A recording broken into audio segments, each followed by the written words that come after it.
साल 1914। एक छोटा सा आइलैंड जहां न शहर का शोर था न इंसानों की भीड़, बस एक लाइट हाउस और समुद्र की गहराइयों में छुपा एक राज। कैमरा धीरे धीरे साउथ अटलांटिक के बीच एक शिप पर फोकस करता है जो अपनी मंजिल की तरफ बढ़ रहा था। शिप पर था वेदर ऑफिसर डेविड, जो एक अकेला मिशन लेकर जा रहा था 1 साल के लिए, एक ऐसे आइलैंड पर जहां इंसानों की आवाज बहुत कम सुनाई देती थी। आइलैंड दूर था, ओशन के सबसे गहरे हिस्सों में छुपा हुआ। गवर्नमेंट ने डेविड को भेजा था 1 साल तक वेदर ऑब्जर्व करने, डेटा कलेक्ट करने और फिर वापस लौट आने के लिए। उसके साथ एक कंप्लीट सर्वाइवल किट और 1 साल का राशन था ताकि वो आइलैंड पर अकेला सर्वाइव कर सके। बोट से आइलैंड पर उतरते ही डेविड की नजर पड़ी लाइट हाउस और एक छोटे से घर पर। ये वही घर था जहां पहले एक और ऑफिसर रॉबर्ट्स रहता था। आज से डेविड की ड्यूटी शुरू हो रही थी और रॉबर्ट वापस घर जा रहा था। घर के अंदर घुसते ही डेविड की आंखें फट गईं। फर्नीचर बिखरा हुआ था, चीजें उलटी पुलटी पड़ी थीं। इंसान का कोई निशान नहीं था। हर कोने में खालीपन था, सुनसान लग रहा था, जैसे कोई जल्दी में घर छोड़कर भाग गया हो। कैप्टन ने कहा, शायद लाइट हाउस में कोई हो। दोनों लाइट हाउस की तरफ बढ़े, हर कदम पर सस्पेंस और अनसर्टेनिटी के साए में। लाइट हाउस का गेट तेज और नुकीले लकड़ों से बंद था, जैसे किसी ने जानबूझकर अंदर आने से रोका हो। कैप्टन ने गेट पर नॉक किया, फिर दोबारा, लेकिन सिर्फ साइलेंस। आखिर में जोर से धक्का दिया और अंदर घुस गए। ऊपर जाकर उनकी नजर पड़ी एक आदमी पर, ग्रूनर। जब उन्होंने पिछले ऑफिसर के बारे में पूछा, ग्रूनर कैजुअली बोला, वो मर गया, कोई भयानक बीमारी थी। डेड बॉडी के बारे में पूछा तो जवाब और अजीब था, शायद किसी ने मार दिया। डेविड और कैप्टन एक दूसरे को देखते रहे। ये इंसान थोड़ा सही दिमाग का नहीं लग रहा था, लेकिन पुराने ऑफिसर का पता जाने बिना कुछ नहीं किया जा सकता था। कैप्टन ने डेविड को ऑफर दिया, हमारे साथ वापस जा सकते हो। डेविड जानता था अगर वो गवर्नमेंट को एक्यूरेट वेदर रिपोर्ट दे पाया तो उसे अच्छे पैसे मिलेंगे, और उस वक्त पैसे की जरूरत भी थी, इसलिए उसने वहीं रुकने का फैसला किया। कैप्टन ने डेविड को गन दी प्रोटेक्शन के लिए और कहा, यह जगह उतनी सेफ नहीं जितनी दिख रही है। कैप्टन के जाने के बाद डेविड ने घर को सेटल करना शुरू किया। हर चीज को सही जगह पर रखा, रूम को थोड़ा रहने लायक बनाया। ड्रॉयर में उसे पुराने ऑफिसर की डायरी मिली। डायरी में 1913 की एंट्रीज थीं, जिसमें आइलैंड के बारे में अजीब और अधूरे नोट्स लिखे थे। कुछ पेज पर क्रिएचर्स के स्केच बने थे जो शायद बोर्डम और लोनलीनेस का नतीजा लग रहे थे। एक पेज पर ऑफिसर की वाइफ की फोटो चिपकी हुई थी। डेविड डायरी पढ़ते पढ़ते थक गया, धीरे धीरे नींद में चला गया। अगली सुबह डेविड ने काम स्टार्ट किया। समुद्र के पास जाते ही उसके कदम रुके। चट्टानों के बीच पत्थर अजीब तरीके से रखे हुए थे और शेल्स एक पैटर्न बनाते हुए। डेविड ने सोचा, शायद ये सब ग्रूनर ने किया होगा। फिर भी उसने अपना काम शुरू किया। वेदर का डेटा कलेक्ट करना ही उसका असली काम था और उसी में वो ध्यान लगाने लगा।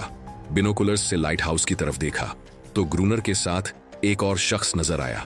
अगले ही पल डेविड ने सोचा, शायद उसका वहम था। रात हो गई। काम में बिजी डेविड को दरवाजे पर नॉक की आवाज सुनाई दी। उसने नाम लेकर आवाज लगाई, लेकिन कोई जवाब नहीं आया। हाथ में लैंप लेकर आगे बढ़ा और एक अजीब सी गुनगुनाहट सुनाई दी। दरवाजे के नीचे से एक हाथ अंदर आने की कोशिश कर रहा था, लेकिन वो इंसानी नहीं था। डेविड का दिल जोर जोर से धड़कने लगा। वो सीधा बेसमेंट की तरफ भागा और वहां छुप गया। थोड़ी देर बाद एक मिस्टीरियस क्रिएचर घर के अंदर घुस चुकी थी। धीरे धीरे चलती हुई डेविड को ढूंढ रही थी। बेसमेंट के क्रैक से उसने उस क्रिएचर की भयानक आंखें देखी। डेविड ने छुरी उठाई और पूरी ताकत से क्रैक के सामने घुसी दी। क्रिएचर एक खौफनाक चीख मार के भाग गई। डेविड समझ गया, ये कभी भी वापस आ सकती है। उसने बेसमेंट का गेट मजबूती से बंद किया, रस्सी से कस के बांधा और पूरी रात वहीं जाकर गुजारी, डर के साए में। अगली सुबह जैसे ही डेविड घर से बाहर निकला, उसकी नजर रेत पर पड़ी। पैरों के निशान बने थे, लेकिन वो इंसानी नहीं थे। हर निशान साफ और डर पैदा करने वाला था। सीधा समुद्र की तरफ जा रहा था। वो तुरंत समझ गया क्यों ग्रूनर ने लाइट हाउस के इर्द गिर्द नुकीले लकड़े लगाए थे। शायद वही क्रिएचर रात में हमला करती थी। अब डेविड को पता था उसका घर अब सेफ नहीं रहा और शायद वो क्रिएचर आज रात फिर लौट आएगी। डर के मारे डेविड लाइट हाउस की तरफ दौड़ा और जोर से चिल्लाया, ग्रूनर, गेट खोलो, मुझे अंदर आना है। लेकिन ग्रूनर ने उसे रोक दिया। तू वहां शिप के साथ ही लौट जाना चाहिए था। निराश और थका हुआ डेविड वापस लौट गया। अब उसके पास कोई ऑप्शन नहीं था। अपना घर उसे खुद ही सिक्योर करना था। उसने हर खिड़की को लकड़ी से बंद किया, चारों तरफ नुकीले लकड़ों का घेरा बनाया, गेट के बाहर पुराने कागज और किताबें बिछाई उन पर तेल छिड़क दिया ताकि अगर क्रिएचर वापस आए तो आग से डरकर भाग जाए। इसी बीच उसे घर के अंदर एक पुराना बॉक्स मिला। बॉक्स खोला, अंदर एक गन और काफी गोलियां थीं। थोड़ा डर कम हुआ, थोड़ी हिम्मत बढ़ी, लेकिन डर अभी भी जिंदा था। जैसे जैसे सूरज ढलने लगा और रात का अंधेरा फैलने लगा, डेविड गन हाथ में लिए एक कोने में चुपचाप बैठा था। उसकी सांसें तेज हो रही थीं। तभी एक अजीब आवाज गूंज उठी। उसने खिड़की की तरफ कदम बढ़ाया और जैसे ही देखा, उसके पैरों के नीचे जमीन हिल गई। समुद्र से कई अजीबोगरीब क्रिएचर्स उठ रहे थे और सीधे उसके घर की तरफ आ रहे थे। गेट पर उन्होंने हमला करना शुरू कर दिया। डेविड ने तुरंत गोलियां चलाईं। कुछ क्रिएचर्स गिर गए, लेकिन बाकी और भी ज्यादा वायलेंट हो गए।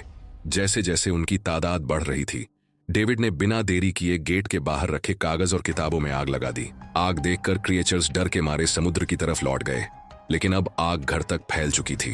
पूरा घर लकड़ी का होने की वजह से जल्दी ही आग में घिर गया। डर के मारे डेविड ने खुद को चादर में लपेटा और गेट तोड़कर बाहर निकला। वो लाइट हाउस के पास एक बड़े पत्थर के पीछे छिप गया। उसका दायां हाथ बुरी तरह जल चुका था। किस्मत से उस वक्त तेज बारिश शुरू हो गई। धीरे धीरे आग बुझ गई, लेकिन रात भर की बारिश के बाद भी सुबह तक उसका घर राख बन चुका था। अब बचने का एक ही रास्ता था, लाइट हाउस में पनाह लेना। उसने राइफल उठाई और लाइट हाउस के पास पत्थरों के बीच छुप गया। जब ग्रूनर पानी भरने के लिए लाइट हाउस से बाहर आया, डेविड चुपके उसके पीछे पीछे चल पड़ा। इरादा था उसे गन पॉइंट पर लेकर लाइट हाउस में घुसना, लेकिन तभी ग्रूनर ने गन तानी और पास ही खड़ा एक अजीब सा क्रिएचर उस पर हमला कर दिया। वो क्रिएचर ग्रूनर का रखवाला था। ग्रूनर ने तुरंत डेविड को रोका और बोला, ये मेरा पालतू है। डेविड ने गोली नहीं चलाई। उसने एक शर्त रखी, अगर मुझे जिंदा रहना है तो मुझे लाइट हाउस में रहने देना होगा। ग्रूनर के पास 1 साल के लिए काफी गन पाउडर और खाना था। दोनों बचा सकते थे। कुछ पल चुप रहने के बाद ग्रूनर ने धीरे से हाँ कर दी। शाम होने से पहले दोनों बचा हुआ खाना लेकर लाइट हाउस लौट आए। अगली सुबह वही क्रिएचर चुपचाप डेविड का जला हुआ हाथ चाट रही थी जब वो गहरी नींद में था, और कुछ ही देर में उसका हाथ ठीक होने लगा। ये देखकर डेविड हैरान रह गया। लाइट हाउस के टॉप पर खड़ा डेविड देख रहा था। ग्रूनर बुलेट्स गिन रहा था और वो क्रिएचर अपने तरीके से उसकी मदद कर रहा थी। अब डेविड समझ गया, ये जानवर वायलेंट नहीं है। डेविड ने ठान लिया कि वो ग्रूनर से और जानेगा और एक दिन दुनिया को ये सब दिखाएगा, क्योंकि ये किसी मिरेकल से कम नहीं था। समुद्र के अंधेरों से एक अजीब सी फीमेल क्रिएचर सामने थी। अगर इसका सच सामने आता तो डेविड और ग्रूनर दोनों दुनिया भर में मशहूर हो जाते, लेकिन ग्रूनर ये नहीं चाहता था। उसे कहीं जाना ही नहीं था। उसके पास अपना कोई नहीं था। उसके हिसाब से सोसाइटी में कोई अकेला नहीं रह सकता। हर किसी को किसी न किसी का गुलाम बनना पड़ता है, और इसी वजह से ये आइलैंड उसके लिए परफेक्ट था। ये जगह जहां वो खुद को किंग समझता था, अपनी मर्जी का मालिक।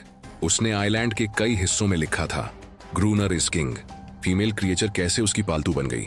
असल में एक बार ग्रूनर ने उसकी जान बचाई थी। वो गलती से फिशिंग नेट में फंस गई थी।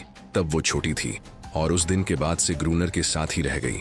उसकी हर बात मानने लगी, लेकिन ग्रूनर गुस्से वाला इंसान था। उसने कभी भी क्रिएचर के साथ इंसानियत से पेश नहीं आया। वो रेगुलर फिजिकल रिलेशन रखता था। एक बार क्रिएचर ने उस पर हमला किया और बदले में ग्रूनर ने उसे सजा दी। इतनी सजा कि वो खुद को उसकी नौकरानी समझने लगी। शायद इसी वजह से हर रात क्रिएचर्स समुद्र से बाहर आते हैं उसे वापस ले जाने के लिए। दिन में ये हमला नहीं कर सकते। डेविड अब इस जगह पर रहना नहीं चाहता था। वो किसी आने वाले शिप को सिग्नल भेजकर जाना चाहता था, लेकिन ग्रूनर कहता, कोई भी शिप इस आइलैंड तक नहीं आती। डेविड को यहाँ रहना असहज लग रहा था। शाम होने लगी। ग्रूनर ने कहा, गन लेकर रेडी हो जा, क्रिएचर्स कभी भी अटैक कर सकते हैं। वो लाइट हाउस की लाइट ऑन करने के लिए तैयार हुए। कुछ ही देर में समुद्र से बड़ी संख्या में क्रिएचर्स बाहर निकले और लाइट हाउस की तरफ बढ़ने लगे। ग्रूनर लगातार उन पर फायर कर रहा था, लेकिन डेविड पूरी तरह डर गया। वो अंदर की तरफ पीछे हटने लगा। ग्रूनर बार बार कहने के बावजूद डेविड बस एक कोने में चुपचाप बैठा रहा। कुछ ही देर में वो बेहोश हो गया। ग्रूनर अकेला उन क्रिएचर्स से लड़ता रहा। अगली सुबह ग्रूनर गुस्से में उसे उठाता और कहता, अगर तुझे लाइट हाउस में रहना है तो मेरी हर बात माननी पड़ेगी। रोज पानी लाना, लाइट हाउस के छोटे बड़े काम करना और रात को गार्ड ड्यूटी देना, चाहे तुझे पसंद हो या नहीं। जिंदा रहने के लिए डेविड के लिए ये अब मजबूरी बन गई थी। लेकिन एक चीज उसे कभी पसंद नहीं आई, रोज फीमेल क्रिएचर को अलग अलग तरीके से फिजिकल टॉर्चर करना। लेकिन जो इंसान सालों से इस सुनसान आइलैंड पर अकेला रहता है, उसका मानसिक संतुलन थोड़ा बिगड़ना लाजमी था। डेविड भी यही सोचता था। शायद ग्रूनर का दिमाग अब ठीक नहीं था, लेकिन फिर भी डेविड को उसकी बात माननी थी। रात्रि फिर आई। दोनों गार्ड ड्यूटी के लिए तैयार हुए और क्रिएचर्स समुद्र से बाहर आने लगे। आज डेविड को डर नहीं लग रहा था। उसने गन उठाई और फायर किया, लेकिन ग्रूनर कुछ भी नहीं कर रहा था। उसने डेविड को बाहर छोड़ दिया और लाइट हाउस का गेट बंद कर दिया। वो खुद चुपचाप अंदर बैठ गया ताकि डेविड खुद सीख सके कि इन क्रिएचर्स से कैसे लड़ा जाता है, वरना लड़ते लड़ते वो मर सकता था। डेविड चीख चीख कर मदद मांगता रहा, लेकिन ग्रूनर ने कोई जवाब नहीं दिया। रात भर वही सिलसिला चलता रहा। डेविड ने थकते थकते, खून में लथपथ होते हुए भी लड़ना जारी रखा। जब सुबह हुई, ग्रूनर ने देखा कि डेविड लाइट हाउस के गेट के बाहर बैठा था, थका हुआ लेकिन जिंदा। अब उसने सीख लिया था क्रिएचर्स से कैसे लड़ना है। उसके अंदर का डर पूरी तरह खत्म हो चुका था। समय के साथ डेविड रातों को इन क्रिएचर्स से लड़ते और दिन में ग्रूनर के लाइट हाउस के काम संभालते हुए इस आइलैंड के साथ खुद को जोड़ता गया। यह जगह धीरे धीरे उसके लिए एक बंद घर जैसी बन गई थी। हर वक्त वो सोचता रहता, कब यह जगह छोड़े, कब आजाद हो। समय बीतते बीतते डेविड और फीमेल क्रिएचर के बीच एक अजीब दोस्ती बन गई। अब डेविड को उसके लिए बुरा लगने लगा। उसने महसूस किया कि अपने लोगों को छोड़कर अकेला रहना कितना मुश्किल होता है। शायद वही क्रिएचर भी कुछ ऐसा ही महसूस करती थी। डेविड ने उसे नाम दिया अनेरिस। धीरे धीरे डेविड ने देखा कि क्रिएचर्स के अटैक्स कम होने लगे थे।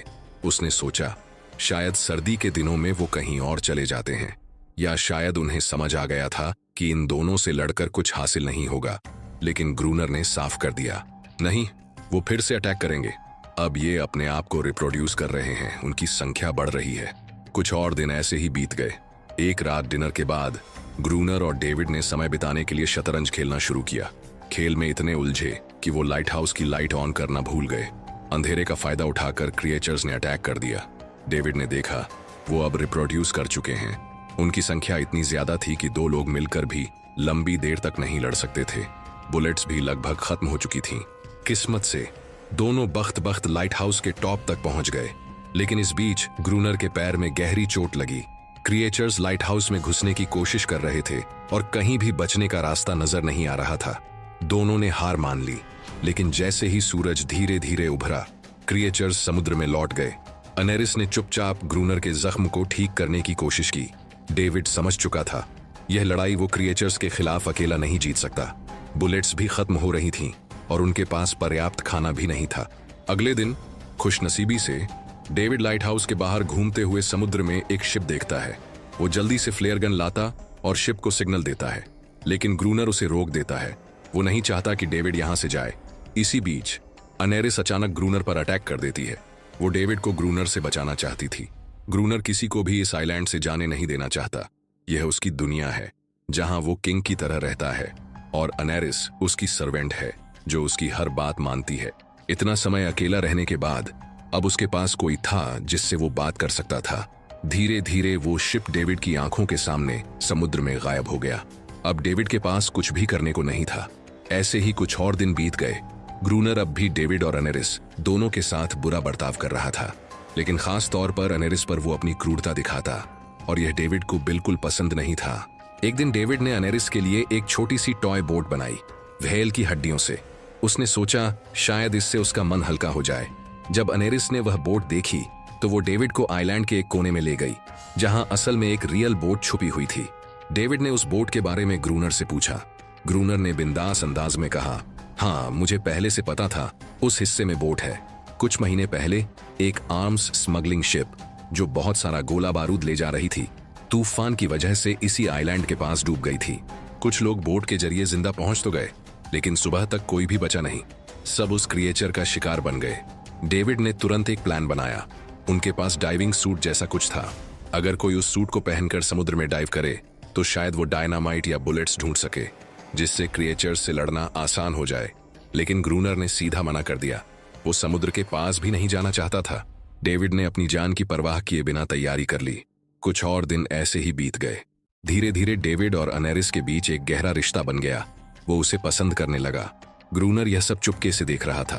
पहली बार उसके मन में आया कि शायद उसे डेविड की मदद करनी चाहिए, लेकिन उसका असली इरादा अलग था। वो चाहता था कि डेविड उसकी मदद से समुद्र के नीचे रखे डायनामाइट के बॉक्स वापस लाए और फिर अकेला छोड़ दे ताकि क्रिएचर्स उसे मार दें।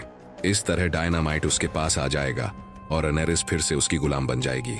आखिरकार दोनों उस जगह पहुंच गए। डेविड ने डाइविंग सूट पहना और समुद्र के गहरे हिस्से में उतर गया। शिप पूरी तरह तबाह हो चुकी थी।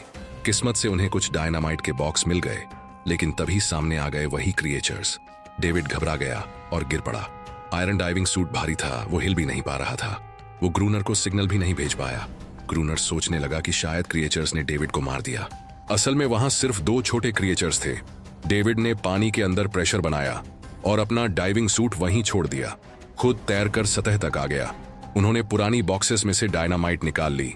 लाइट हाउस के आसपास डेविड और ग्रूनर ने 2 लेयर में डायनामाइट बिछा दी ताकि अगला अटैक होते ही मॉन्स्टर्स एक साथ नष्ट हो जाएं।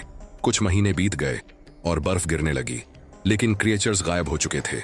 अब उनका मुख्य काम लाइट हाउस संभालना और पहरा देना रह गया। ग्रूनर का सब्र अब टूट चुका था।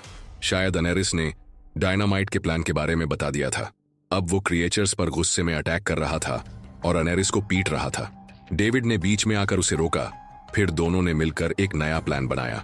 लाइट हाउस का मुख्य गेट खुला छोड़ दिया गया ताकि जैसे ही क्रिएचर्स पास आए, डायनामाइट उन्हें उड़ा दे। जैसे ही क्रिएचर्स मुख्य गेट की तरफ बढ़ने लगे, वो तुरंत डेविड पर अटैक करने लगे। डेविड हिम्मत दिखाता हुआ उनसे लड़ रहा था। ग्रूनर लीवर दबा रहा था, लेकिन ब्लास्ट नहीं हुआ। डेविड ने देखा कि वायर गलत तरीके से कनेक्ट था। वो तुरंत ऊपर भागा और वायर दोबारा जोड़ने लगा। तब तक क्रिएचर्स लाइट हाउस पर चढ़ने की कोशिश कर रहे थे। ग्रूनर अकेला उन्हें रोकने की कोशिश कर रहा था। जैसे ही कनेक्शन कंप्लीट हुआ, डेविड पहला लेयर उड़ा देता है। कई क्रिएचर्स धमाके में खत्म हो गए, लेकिन अभी भी कई मॉन्स्टर्स लाइट हाउस पर अटैक करने के लिए रेडी थे। इस वजह से ग्रूनर ने दूसरा लेयर भी ब्लास्ट कर दिया। दोनों धमाकों की भयानक ताकत से बेहोश हो गए। अगली सुबह जब दोनों होश में आए तो अनेरिस वहां नहीं थी। चारों तरफ मरे हुए क्रिएचर्स बिखरे पड़े थे। जो जिंदा बचे थे उन्हें ग्रूनर मार रहा था। तभी डेविड की नजर एक क्रिएचर के गले में लटके नेकलेस पर पड़ी। उस मोमेंट डेविड को अपनी सबसे बड़ी गलती का एहसास हुआ। वो क्रिएचर्स जिन्हें डेविड और ग्रूनर अब तक वायलेंट समझते आए थे, असल में इंसानों की तरह सिविलाइज्ड थे। सिर्फ बोल नहीं पाते थे। शायद उनका लाइट हाउस पर हमला किसी वजह से था, लेकिन ग्रूनर के लिए यह सब बेकार था। उसके लिए वो आइलैंड का किंग था और हर किसी को उसका हुक्म मानना पड़ता था। उस दिन के बाद क्रिएचर्स ने कभी वैसे अटैक नहीं किया, लेकिन हर दिन समुद्र के किनारे से रोते हुए आवाज आती थी। डेविड को अब तक यह नहीं पता था कि उन्होंने कितनी फैमिलियां खो दी थीं, कितने बच्चों ने अपने माँ बाप खो दिए थे, सिर्फ एक गलत फहमी की वजह से। अगले दिन डेविड ने समुद्र में कुछ छोटे क्रिएचर्स के बच्चे देखे जो अपनी फैमिली से बचे थे। उसने पत्थरों का एक गोल सर्कल बनाया और बीच में एक छोटी टॉय बोट रख दी ताकि अनेरिस वापस लौट आए। लेकिन कितना भी इंतजार किया, अनेरिस कभी वापस नहीं आई। एक सुबह डेविड ने देखा कि ग्रूनर बेहोश पड़ा था। उसके आसपास कुछ पुरानी चीजें रखी थीं, जिनमें एक तस्वीर भी थी। डेविड ने तस्वीर देखी और हैरान रह गया। यह वही लड़की थी जिसका फोटो उसने पहले दिन ग्रूनर की डायरी में देखा था। वही उसकी वाइफ थी। ग्रूनर की वाइफ, जो लाइट हाउस की वेदर ऑफिसर थी और लगभग 1 साल पहले इस आइलैंड पर आई थी। उसका असली नाम रॉबर्ट था, लेकिन उसने अपना नाम बदल लिया था क्योंकि अब वह आइलैंड छोड़ना नहीं चाहता था। यह देखकर डेविड ने भी यह उम्मीद छोड़ दी कि वह कभी इस आइलैंड से जा पाएगा। अगले दिन शाम को जब डेविड समुद्र के किनारे गया, उसने देखा कि सर्कल में रखी छोटी बोट अब वहां नहीं थी। उसी जगह एक क्रिएचर का छोटा बच्चा था जिसके हाथ में वह बोट थी। डेविड ने अपनी टॉर्च उस सर्कल में फेंक दी ताकि बच्चा समझ सके कि उसका इरादा लड़ने का नहीं है। वह किसी को चोट नहीं पहुंचाना चाहता था, वह सिर्फ दोस्ती करना चाहता था। कुछ ही देर बाद समुद्र की लहरों से अनेरिस निकलती है और उसके पीछे पूरा क्रिएचर्स का ग्रुप उभर आता है। लेकिन इस बार कोई भी डेविड पर अटैक नहीं करता। अब उनका इरादा सिर्फ शांति और अपने बच्चों के लिए सुरक्षित जगह पाना था। इंसानों की अचानक एंट्री उन्हें बिल्कुल पसंद नहीं आई थी, इसलिए उन्होंने पहले अटैक किया था। लेकिन ग्रूनर को यह कौन समझाए, वह अब भी खुद को इस आइलैंड का किंग मानता था। ग्रूनर लाइट हाउस से बाहर आता है, हाथ में बंदूक लेकर। डेविड उससे समझाने की कोशिश करता है कि ये क्रिएचर्स लड़ना नहीं चाहते, ये शांति चाहते हैं। लेकिन ग्रूनर किसी की नहीं सुनता। वह चीखता है, अनेरिस, अंदर चली जाओ। लेकिन यह पहली बार था जब अनेरिस ने उसकी बात नहीं मानी। अब वह उसकी नौकरानी नहीं थी, वह सिर्फ एक माँ थी जो अपने बच्चों के लिए खड़ी थी। ग्रूनर अंदर से कमजोर महसूस करता है क्योंकि अब कोई भी उसका हुक्म नहीं मान रहा। गुस्से में वह लाइट हाउस की तरफ बढ़ता है। डेविड को लगता है शायद अब ग्रूनर समझ जाएगा कि हर जानवर आजादी चाहता है, कोई किसी का गुलाम नहीं बन सकता। लेकिन ग्रूनर समझदार नहीं था। जैसे ही वह लाइट हाउस पहुंचता है, उसने सिग्नल गन से फ्लेयर छोड़ी जो सीधे एक छोटे क्रिएचर के बच्चे पर जाकर लगी। बच्चे की तुरंत मौत हो गई। सारे क्रिएचर्स डर के मारे भाग गए और अनेरिस ने भी डेविड पर से भरोसा खो दिया। गुस्से में पागल डेविड तुरंत लाइट हाउस की तरफ दौड़ा और ग्रूनर से टकरा गया। वह चिल्लाता है, क्यों किया तूने ये सब? ये लोग तो सिर्फ शांति चाहते थे। लेकिन ग्रूनर इतना वायलेंट हो चुका था कि उसने डेविड को मारने का फैसला कर लिया। हाथ में एक्स लेकर जैसे ही वार करने जा रहा था, डेविड ने उसे उसके असली नाम से पुकारा, रॉबर्ट। यह सुनकर ग्रूनर रुक गया। असल में रॉबर्ट जैसा इंसान वहां कभी था ही नहीं। इस आइलैंड पर आने के बाद उसकी मेंटल स्टेट टूट चुकी थी। अकेलापन, पत्नी की मौत, गहरा डिप्रेशन, इनकी वजह से वह ऐसा बन गया था। वह असल में कोई किलर नहीं था। क्रिएचर्स कभी लड़ना नहीं चाहते थे, वे बस शांति चाहते थे। ग्रूनर ने उन्हें सिर्फ इसलिए मारा ताकि खुद को पावरफुल दिखा सके। अब उसे अपनी गलती का एहसास हो चुका था। उसने खुद को क्रिएचर्स के सामने सरेंडर कर दिया। कुछ ही पलों में उन्होंने उसे मार दिया। डेविड लाइट हाउस के अंदर खुद को लॉक कर लेता है। समय बीतता रहा। 1 साल बाद आइलैंड पर गवर्नमेंट ऑफिसर आता है, साथ में नया वेदर ऑफिसर भी। डेविड को वहां से ले जाया गया। नया ऑफिसर समझता है कि डेविड ही ग्रूनर है और डेविड भी उनकी इस गलतफहमी को नहीं सुधारता। वह चुपचाप बालकनी पर खड़ा हो जाता है, बिना कुछ कहे। अब वह भी इस आइलैंड को छोड़ना नहीं चाहता, बिल्कुल ग्रूनर की तरह। इसी दौरान अनेरिस अपने परिवार के साथ खुश थी। अब उन्हें ग्रूनर जैसे किसी इंसान का डर नहीं। आइलैंड पर भी, समुद्र में भी वे पूरी आजादी से जी रहे थे।